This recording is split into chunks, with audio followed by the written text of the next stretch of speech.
En la actualidad hay un movimiento popular que dice por un lado que Jesús es muy importante y por el otro que la doctrina y la iglesia no son tan importantes. ¿Qué hay de cierto en esto?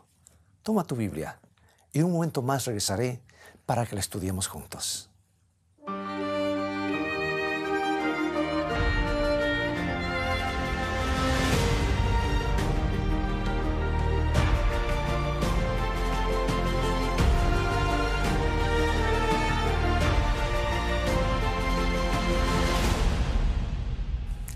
He escuchado una vez y miles de veces: pastor, no quiero formar parte de ninguna religión organizada.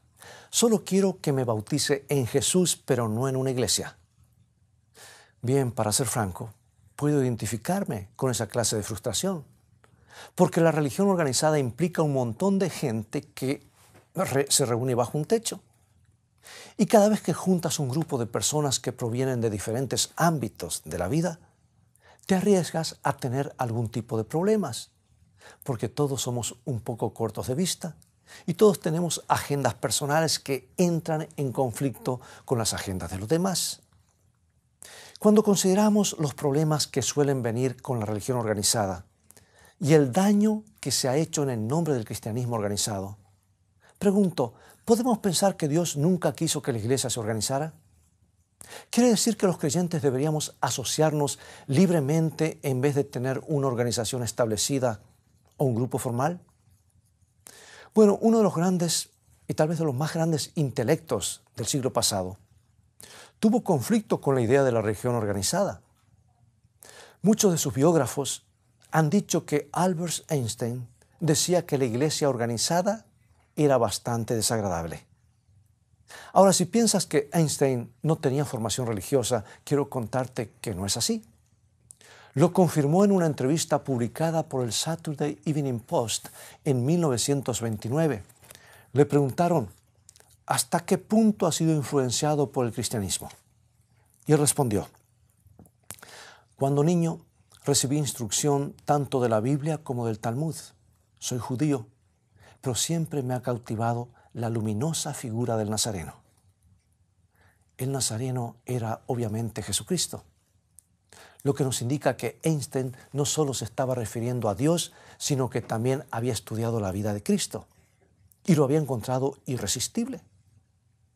La entrevista continuó con esta pregunta: ¿ha leído el libro de Emil Ludwig sobre Jesús?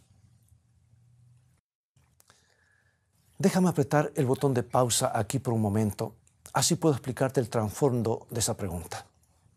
Resulta que Emil Ludwig era un biógrafo famoso que en 1928 había publicado un libro sobre la vida de Cristo que se titulaba El Hijo del Hombre. Mucha gente estaba leyéndolo y comentándolo por aquella época. Y cuando se le preguntó a Einstein qué pensaba sobre el libro, dijo: el libro de Emil Ludwig sobre Jesús es superficial. Jesús es demasiado colosal para la pluma de los artesanos de palabras. Sin importar cuánto talento tengan, ningún hombre puede describir al cristianismo como un buen mote o una buena palabra. Y le preguntaron, ¿acepta la existencia de Jesús histórico? Sin ninguna duda. Nadie puede leer los evangelios, dijo él, sin tener la sensación de la presencia real de Jesús. Su personalidad late con cada palabra. Ningún mito puede ser tan vívido. Y a través de los años se ha debatido mucho acerca de lo que Einstein quería decir al hablar de su creencia en Dios. Pero algo es claro, creía en algo y era una creencia arraigada. Y cuando contemplaba el cosmos estaba totalmente sobrecogido por lo que veía. Cuanto más profundamente penetramos en los secretos de la naturaleza, tanto mayor es nuestro respeto por Dios. Entonces, con ese profundo interés en la persona de Jesucristo y su intenso sentimiento de respeto por Dios, podría pensarse que Albert Einstein era candidato puesto para ingresar en la iglesia cristiana, ¿verdad? Error. Aunque hay lugar para la discusión acerca de las verdaderas creencias de Einstein, un colega científico llamado Charles Mister nos ha dejado el relato de qué fue lo que mantuvo a Einstein alejado de la iglesia organizada. Él dice así: el diseño del universo, escribió Mister, es absolutamente magnífico y no debería darse por sentado. En realidad, creo que esa es la razón por la cual Einstein tenía tan poco apego por la religión organizada, aunque me daba la impresión de ser un hombre básicamente religioso. Debe de haber escuchado lo que decían los predicadores acerca de Dios y haber tenido la sensación de que blasfemaban.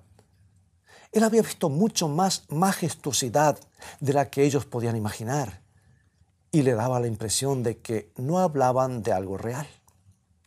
Supongo que tenía la sensación de que las religiones que había conocido no tenían el debido respeto por el autor del universo. Tremendas palabras que describen lo que Einstein pensaba. Básicamente, Einstein puede haber rechazado la religión organizada porque las personas que conoció no se parecían al Dios del que leía en la Biblia o al Dios que veía a través de su telescopio. Otra luminaria que rechazó la religión organizada fue Mahatma Gandhi. Se cuenta que a Gandhi le gustaba la historia de Jesús y citaba con frecuencia el Sermón del Monte.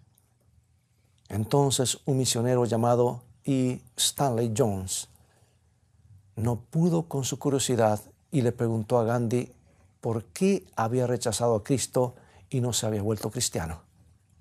Y la respuesta de Gandhi fue: no rechacé a tu Cristo, yo amo a tu Cristo. El problema es que la mayoría de ustedes, los cristianos, no se parecen en nada a Él. Y cuando profundizas un poco en la historia, descubres, para vergüenza de nosotros los cristianos, que Gandhi había sido herido por la iglesia cristiana. Resulta que cuando ejercía la abogacía en Sudáfrica, yo he estado en ese lugar donde él ejerció, en ese mismo salón, y he estado en los pasos de Gandhi en Sudáfrica, aunque él es de la India, pero ejerció en Sudáfrica. Él había comenzado a leer la Biblia y decidió asistir a un servicio religioso.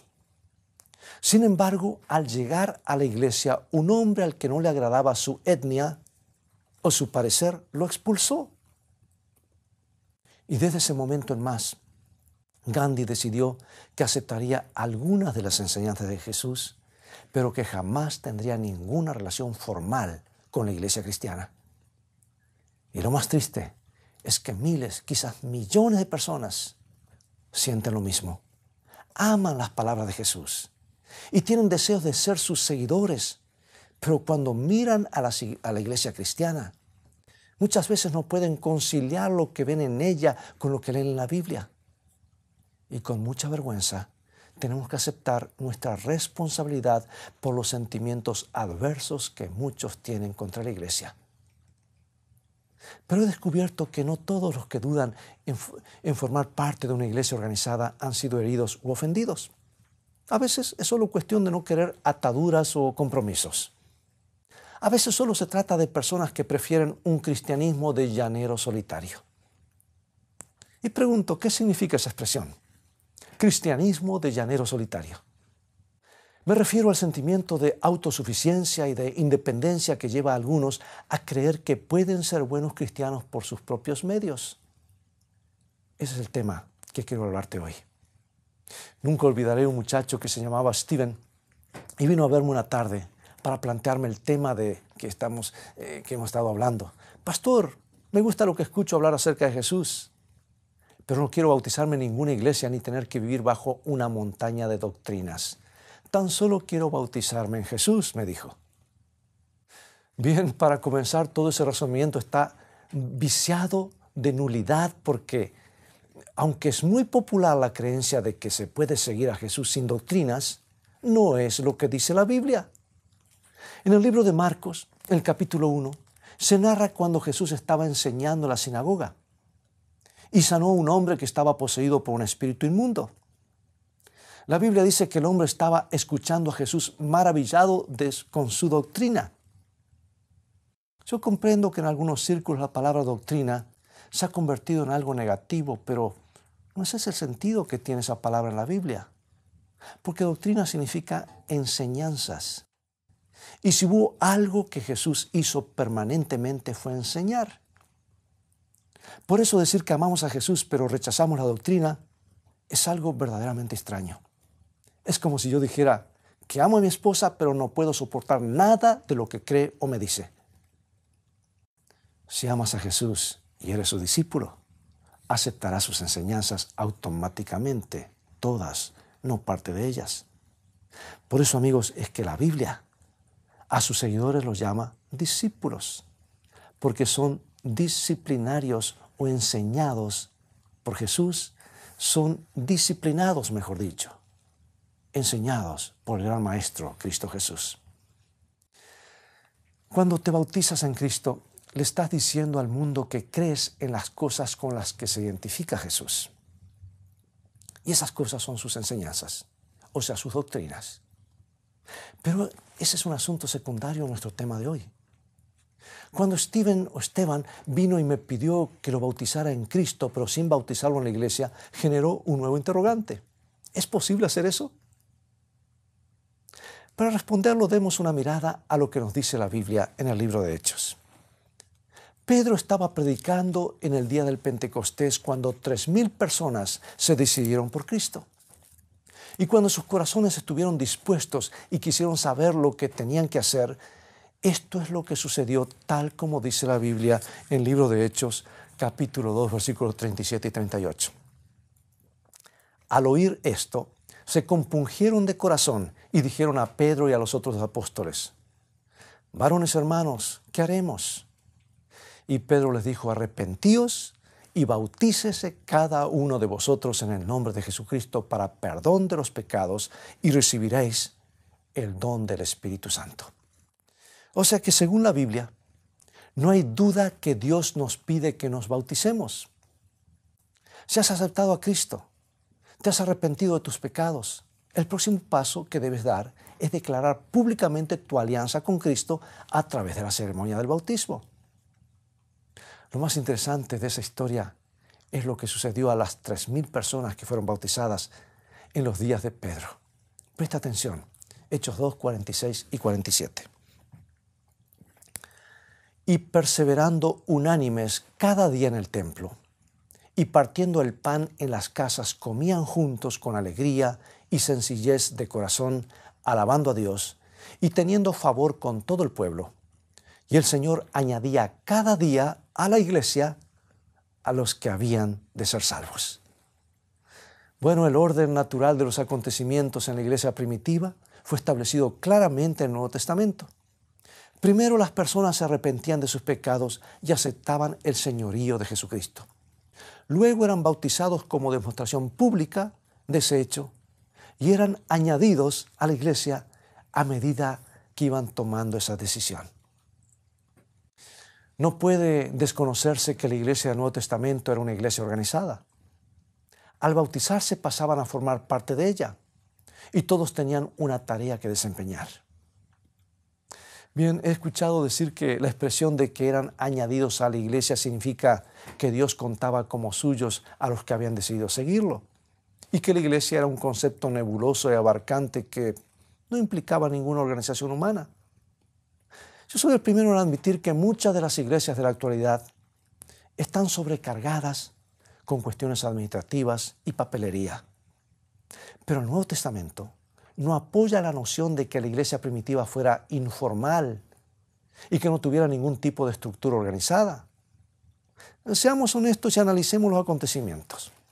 En el libro de Hechos, capítulo 6, la Biblia dice que los apóstoles estaban sobrecargando de trabajo y no podían prestarle la debida atención a la predicación, lo que nos indica que la iglesia desarrollaba un gran número de actividades. Y cuando el problema se hizo muy grande, la iglesia designó a 7 diáconos para que aliviaran la carga de los apóstoles.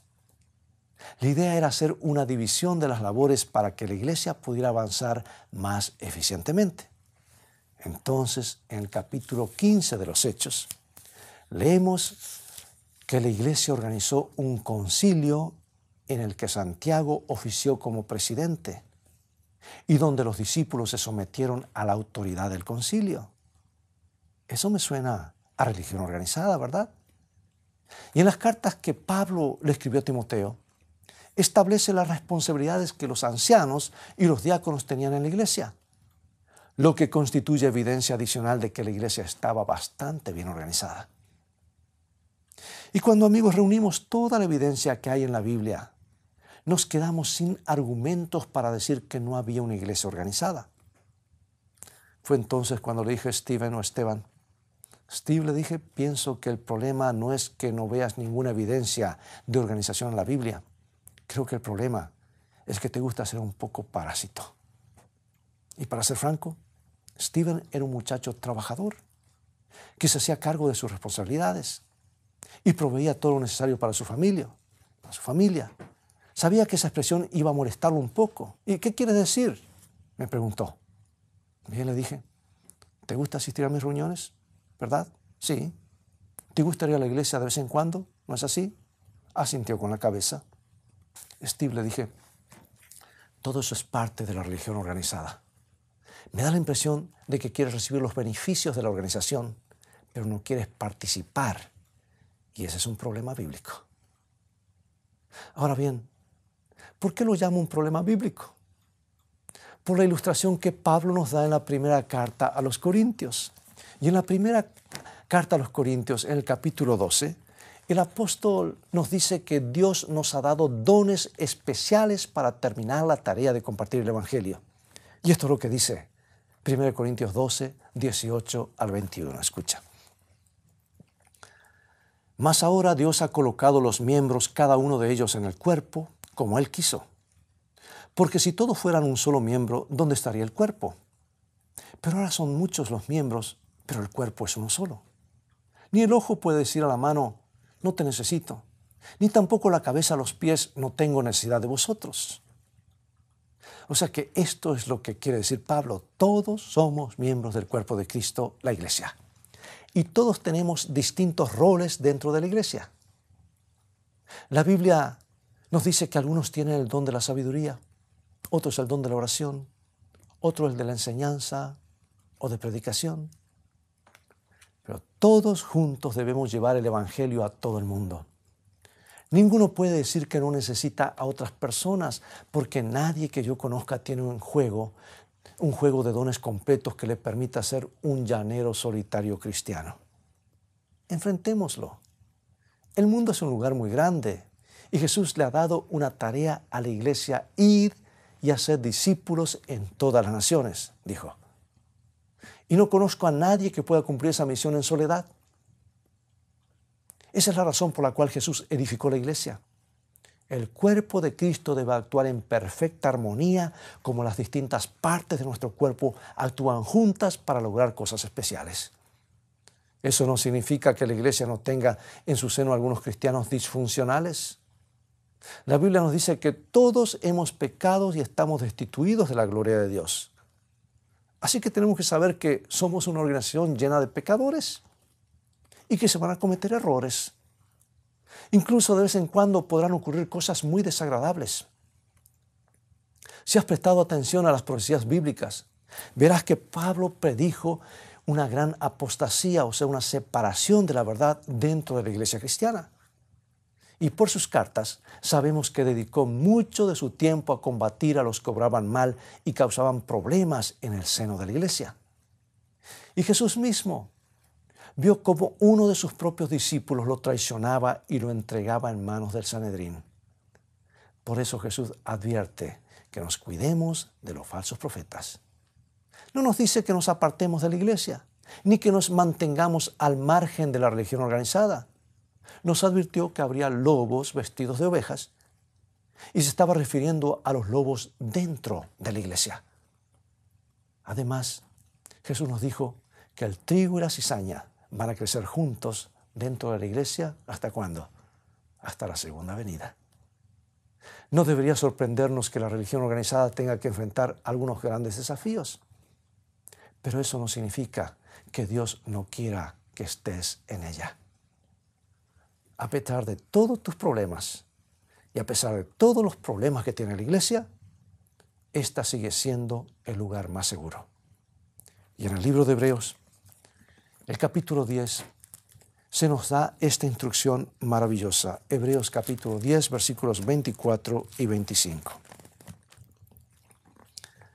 Y considerémonos unos a otros para estimularnos al amor y a las buenas obras, no dejando de congregarnos como algunos tienen por costumbre, sino exhortándonos, y tanto más cuando veis que aquel día se acerca. ¿De qué día está hablando? Está hablando de la segunda venida. Y hasta que llegue ese día, amigos, la Biblia dice que el mejor lugar donde podemos estar es con otros cristianos. Los necesitas para mantener tu integridad. Puedes sentirte como un llanero solitario, pero también cometes errores. Y necesitas que otros cristianos puedan exhortarte cuando eso suceda. El hombre más sabio que vivió jamás después de Jesucristo dijo esto, lo que se encuentra en Proverbios 27, 17. Proverbios 27, 17. Hierro con hierro se aguza, y así el hombre aguza el rostro de su amigo. Como ves, necesitas que otros cristianos oren por ti cuando estás desanimado. Los necesitas para unirte a ellos y orar juntos. Por eso Jesús dijo en San Mateo 18, 20,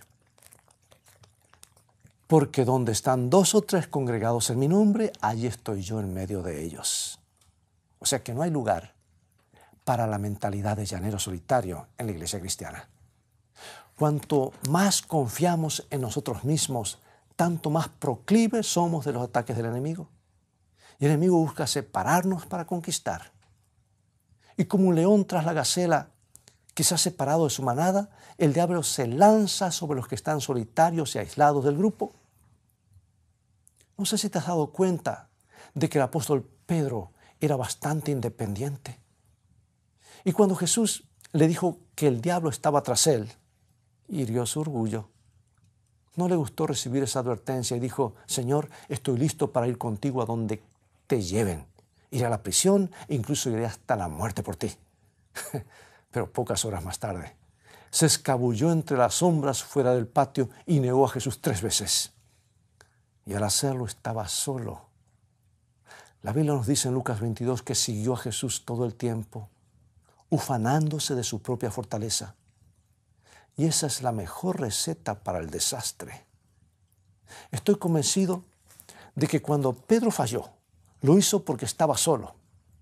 Sin embargo, pocas semanas más tarde, tuvo su momento más triunfal como seguidor de Jesucristo, en el día del Pentecostés, cuando 3,000 personas aceptaron a Cristo.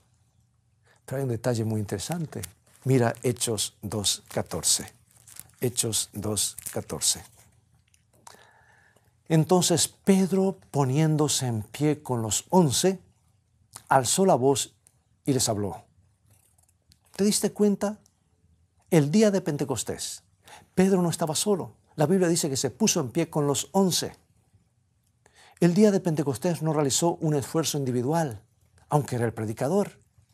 La Biblia dice que estaban todos unánimes, estaban juntos. Y cuando te pones en pie junto con tus hermanos creyentes en Cristo, es cuando suceden los más grandes e increíbles milagros. Quiero finalizar contándote una anécdota famosa acerca del gran evangelista Dwight Moody. Un hombre le dijo que no necesitaba pertenecer a la iglesia. Y Moody pensó por un momento y luego, sin decir la palabra, se levantó de su silla, fue hasta la chimenea, tomó el atizador y apartó un trozo de carbón del resto. En pocos minutos, la luz y el calor fueron muriendo hasta desaparecer. El hombre comprendió el mensaje. Moody no tuvo que pronunciar ni una sola palabra. Cuando decidimos separarnos de la iglesia de Cristo, nos exponemos al peligro de que nuestro fuego vaya extinguiéndose. Pero si estamos en armonía con otros creyentes, pronto terminaremos la obra del Evangelio y Jesús regresará. Amigo y amiga, quiero hacerte una pregunta. ¿Por qué no quieres ir a la iglesia? Puede ser que te hayan lastimado, que alguien te haya lastimado, alguien que se llama cristiano. O puede ser que le tengas miedo al compromiso. Pero ¿sabes lo que es más interesante? Según Efesios 5, Jesús murió por su iglesia. Y al final la Biblia nos dice que Jesús no vendrá a buscar un grupo de individuos, vendrá a buscar a su esposa, que es su iglesia. Y a pesar de todos sus defectos, aún es la novia de Cristo. Mi pregunta para ti hoy es esta. ¿Por qué no habrías de ser parte de algo que Jesús ama? Mira, yo sé de primera mano que ser parte de la familia de la iglesia puede ser muy frustrante. Pero constantemente me recuerdo a mí mismo que yo puedo ser la causa de la frustración de alguna otra persona, así como algún otro puede ser causa de la mía. Y debo recordar que es la novia de Cristo y que la ama a pesar de sus imperfecciones. Todos necesitamos formar parte del cuerpo de Cristo. ¿Por qué no oramos juntos? Padre Celestial, debemos admitir que a veces nos alejamos de tu iglesia, de tu pueblo. No nos agrada el compromiso, pero hoy nos arrepentimos humildemente de esa actitud y te pedimos que nos ayudes a ver lo que tú ves en la iglesia, la novia de Cristo, que lo está esperando para encontrarse con Él en gloria. Te agradecemos por la oportunidad de ser parte del cuerpo de Cristo. Y oramos en el nombre de Jesús. Amén.